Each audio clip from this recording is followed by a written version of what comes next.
Aujourd'hui, zoom sur l'ESAT, établissement et service d'aide par le travail de Chauffailles. Cette structure existe depuis 1992 et accueille des personnes en situation de handicap. Comment sont produits les fleurs et les légumes de la ferme de l'ESAT? Pour en savoir plus, nous accueillons Stéphane Perrin, moniteur à la ferme. Bonjour Stéphane. Bonjour. On appelle la ferme de l'ESAT ferme Élise Bréchard. Pouvez-vous nous expliquer d'où vient ce nom? Alors Élise Bréchard, c'est le nom de la propriétaire de la ferme et c'est une ferme qui a été donnée à une association de parents pour faire travailler les enfants en situation de handicap.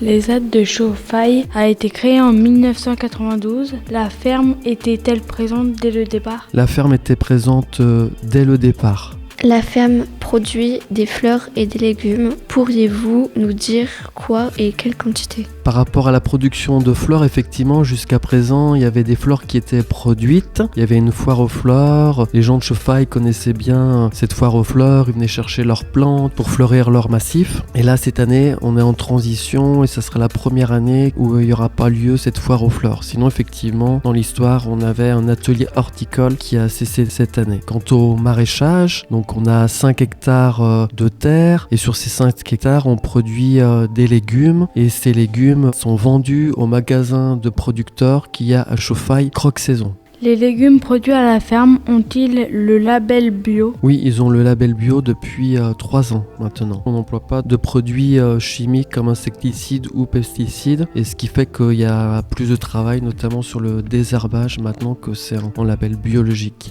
Combien de personnes en situation de handicap travaillent à la ferme et quelles sont leurs tâches? Il y a à peu près 20 à 25 travailleurs qui viennent travailler sur la ferme. Certains sont à mi-temps, d'autres à temps plein. Et il y a 3 moniteurs avec 8 équipes de travailleurs. 2 sur le maraîchage, 1 sur l'horticulture. Et là, du fait de notre transition, il n'y aura plus que 2 équipes de 8 en maraîchage et une équipe qui ira en espace vert. Puisque sur la ferme, il y a aussi le local d'espace vert. Comment sont guidés les travailleurs en situation de handicap? Le travail du moniteur est de faire en sorte que le poste de travail soit adéquat par rapport aux travailleurs, c'est-à-dire qu'on aménage leur poste. Certains ont des difficultés à aller à travailler dans les terres, donc ils restent à un poste plutôt statique en légumerie pour préparer les légumes du magasin. Et en fonction des difficultés de chacun, on adapte leur travail en fonction de leur capacité. Certains peuvent savoir faire une chose, d'autres non.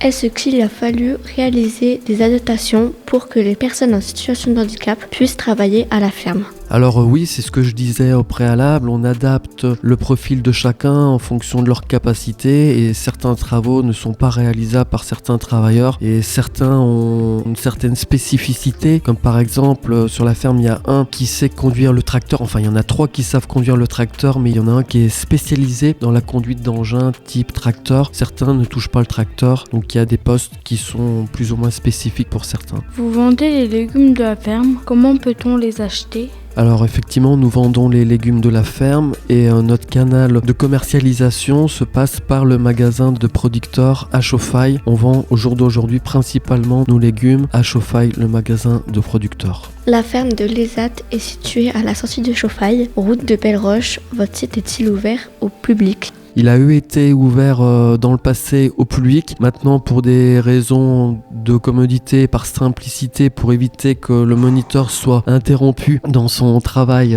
sur les ateliers, on a tendance à plutôt fermer la ferme au public et les clients qui veulent des légumes passent par le magasin de producteurs à Chauffailles. Bien que nous fassions quelques exceptions, mais la tendance est de ne pas ouvrir au public pour vraiment qu'on puisse se consacrer au travail des résidents, qui puissent se concentrer pour que je puisse continuer à encadrer les résidents pour éviter d'être dispersés par des clients qui voudraient des légumes sur la ferme. Pour finir, nous savons qu'une de vos serres a été arrachée en février 2016. Comment avez-vous vécu cet événement ? J'étais pas là à ce moment, j'ai vérifié, il me semble que c'est pas en 2016 mais en 2006. Ça s'est passé qu'il y a eu des assurances qui ont marché, donc on a fait fonctionner les assurances et j'étais pas là, mais effectivement c'était très triste pour les résidents, pour les encadrants de voir leur outil de production dans un état complètement délabré puisque tout était sans dessus dessous, qu'il a fallu refaire un tunnel de production qui est maintenant tip top. Merci Stéphane Perrin d'avoir répondu à nos questions. Si nos auditrices et nos auditeurs souhaitent en savoir plus sur les ZAD de Chauffailles, vous pouvez contacter le 03 85 25 20 92.